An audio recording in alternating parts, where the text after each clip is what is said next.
Hey everyone, welcome back to the Hilarity Express.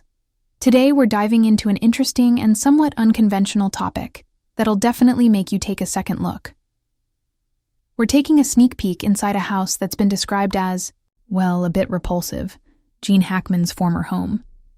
Now, I know what you're probably thinking. How could a legendary actor like Gene Hackman live in a repulsive house? But don't worry, it's not about the actor's personal taste in homes, but rather how this particular house became the subject of conversation for its unconventional features and unusual design choices. Before we get started, remember to like, subscribe, and click the bell for more content like this. So, let's start with a little bit of background. Gene Hackman, one of Hollywood's most respected actors, known for his roles in iconic films like The French Connection and Unforgiven, had quite the interesting home. The house in question, located in the beautiful city of Santa Fe, New Mexico, has always drawn attention because of its, let's say, unique aesthetic. It's not your typical mansion or sleek modernist home. In fact, it's often described as having a certain repulsiveness due to its unconventional architectural style and odd design choices. But before you start picturing a haunted mansion or something out of a horror film, let's take a closer look at why this house is so intriguing, and to some, repulsive. The property is located in the heart of Santa Fe, known for its artistic flair and southwestern charm. But Hackman's house doesn't exactly follow the classic southwestern style. The design is extremely eccentric. With its angular and sharp features, the house seems more like a fortress than a warm family home. It's an amalgamation of heavy, bold concrete elements mixed with exposed steel beams, creating a very cold and imposing atmosphere. Many people who visit or tour the house say it feels like something out of a sci-fi movie, not the kind of cozy place you'd expect from someone who spent decades in Hollywood. One of the most criticized elements of the house is its color scheme. The walls are painted in dark, moody tones. Think deep blacks, grays, and browns.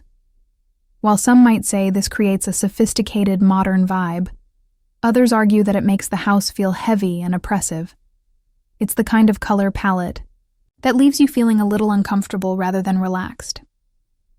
Now, let's talk about the interior. The layout of the house is also quite peculiar. For instance, many of the rooms are arranged in such a way that they don't make the most of the available space. There are oddly placed windows that restrict the amount of natural light, creating a gloomy atmosphere in some of the rooms. It's as if the architecture was designed with a certain purpose in mind, perhaps to make you feel more isolated or reflective. Yet it's not an environment that everyone could appreciate.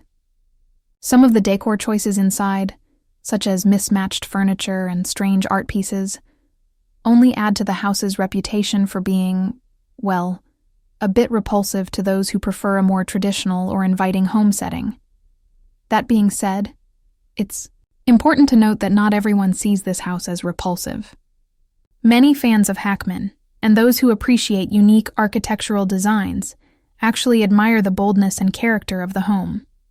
In fact, this house is a reflection of Hackman's own personality, unconventional, distinctive, and willing to push the boundaries of traditional design. Some even argue that the house is a perfect metaphor for Hackman's acting career, where he always chose roles that were a bit offbeat and didn't necessarily conform to Hollywood norms. So, was Gene Hackman's house really as repulsive as some critics suggest? Or is it just a misunderstood masterpiece that reflects the actor's own unique style? Whatever your opinion, there's no denying that this house stands out in Santa Fe for all the right and perhaps wrong reasons. Thanks for watching, and let us know in the comments what you think about this house. Would you want to live in it, or is it too much for you?